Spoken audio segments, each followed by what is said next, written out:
Entre Poutine et Biden, vous choisissez qui?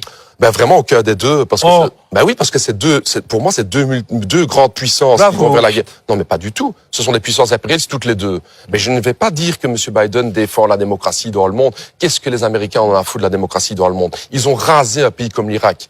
Est-ce qu'on a demandé à M. Bush d'aller devant le tribunal pénal international? Pas du tout. Pas du tout. C'est ça. Moi, ça me dégoûte cette hypocrisie au niveau géopolitique. Donc l'Europe est hypocrite, si je vous suis.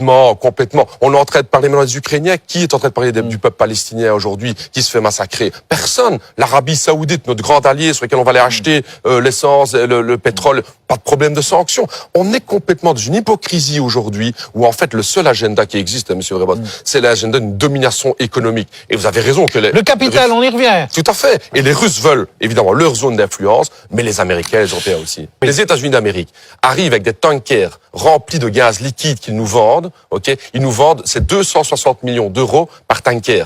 Or le prix de revient est de 60 millions d'euros. Donc on est les dindons de la farce. Complètement, évidemment.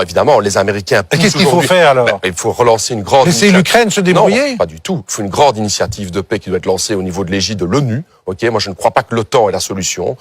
C'est votre ennemi l'OTAN.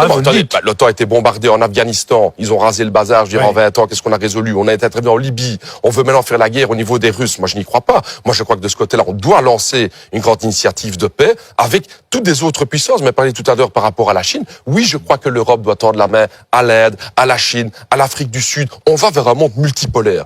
Soit on rentre à nouveau dans la guerre froide, Monsieur Vrebos, c'est-à-dire où l'Europe s'aligne complètement sur les États-Unis, soit on aura un monde multipolaire. La guerre froide va nous mener à la guerre mondiale. Ça, c'est clair. Et donc, moi, je ne crois pas qu'il faut aller dans ce sens-là.